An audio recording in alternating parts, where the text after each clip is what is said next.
Good morning, কেমন আছে সবাই? হাই, আমার ছোট্ট একটা নতুন ভিডিওতে তোমাদের সবাইকে ওয়েলকাম।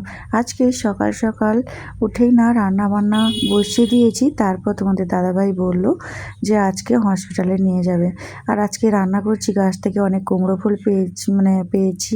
তো সেই কুমড়ো ফুল দিয়ে ভাবছি বড়া বানাবো। আর কয়েকটা চিংড়ি মাছও ফ্রিজের মধ্যে কয়েকদিন ধরে ছিল, তাকেও ভাবছি আজকে একটু কারি বানিয়ে দেবো। আর চিংড়ি মাছ না, সত্যি বলতে যত তুমি অন্য কিছু দিয়ে রান্না করো না কেন, চিংড়ি মাছ ওই কারিতে যতটা ভালো স্বাদ আসে, অন্য কিছু রান্না করলে ততটা স্বাদ পায় না। তাই জন্য ওই রান্না আগে একবার চিংড়ি মাছের কারি রান্না করেছিলাম, তো আজকে ভাবছি একটু আলু দেবো মাছের সাথে।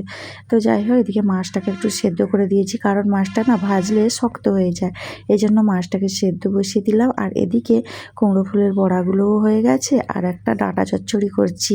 আর এই মাছের মাথা, মাছের মানে যে কোনো মাছের বা শুটকি মাছ দিয়ে না ডাঁটা চচ্চড়ি খেতে এই শীতের দিনে খেতে খুব ভালো লাগে, আমার খুব প্রিয়। তাই জন্য আমি ডাঁটা চচ্চড়িটাও বসিয়ে দিয়েছি, আর এদিকে ঝোলটাও বসিয়ে দিলাম।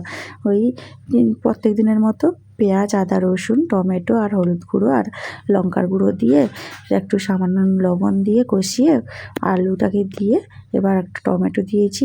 টমেটোতে ওই নারকেলের দুধটাকে দিয়ে ফুটিয়ে দিলাম, একটু স্বাদ মতো চিনি আর নুনটা দিয়ে নামিয়ে নিলেই রেডি হয়ে যাবে। এদিকে চচ্চড়িটাও একদম রেডি হয়ে গেছে। এবার সকাল সকাল রেডি হয়ে কোথায় যাচ্ছি বলো তো? আজকে বৃষ্টির স্কুল ছিল, কারণ বৃষ্টি আজকে স্কুলে যায়নি। ওর আজকে শরীরটা একটু মানে মাথা ঘুরছিল, তো ওকে ভাবলাম আজকে একটু ডাক্তারের কাছে যাব, যখন আমিও ওকেও তাহলে নিয়ে যাব, যখন ডাক্তারের কাছে যেতে চাইছে না। আর তোমাদের দাদাভাই এখানে আমরা আমাদের রুম থেকে প্রায় 20 কিলোমিটার দূরে চলে এসেছি। এই বাইকে দাদার বাইক যে দেখতে পাচ্ছ, এখানে স্কুটি, বাইক, সেকেন্ড হ্যান্ড সব কিছুই পাওয়া যায়। এই দাদাটার সাথে কথা বলছিল কি জানি না। আর এবারে মানে আমরা চলে আসলাম হসপিটালে। আজকে দেখছি হসপিটালে প্রচুর মানুষ এসেছে। আর এই যে দেখো, আগে একবার এসেছিলাম, এখানে এতটা বাইক ছিল না, আজকে দেখছি প্রচুর বাইকের ভিড়।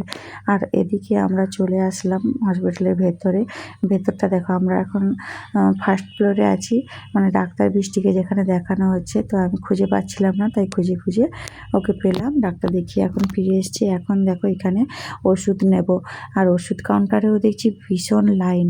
তো ওর ওষুধটা নিয়ে নিই। আর আমিও, আমার যেহেতু চোখের প্রবলেমও হয়েছে, তাই জন্য আমিও চলে আসলাম আর একটা কাউন্টারে। তো এখানে এসে চোখের ডাক্তার দেখাবো বলে এখানে তাকাতে পারছি না, এতটা প্রবলেম হয়েছে। তো ফোনের দিকে তাকালে আরও বেশি যেন হয়, তাই জন্য আমি কাউকে সাপোর্টও করতে পারছি না।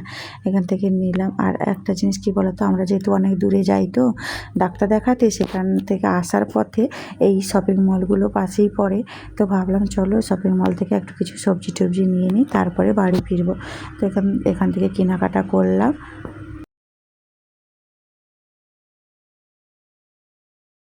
কী কী কেনাকাটা করলাম বাড়ি গিয়ে দেখাবো। তো আজকের মতো ব্লগটা এই পর্যন্ত। সবাই খুব ভালো থেকো, সুস্থ থেকো, সাবধানে থেকো।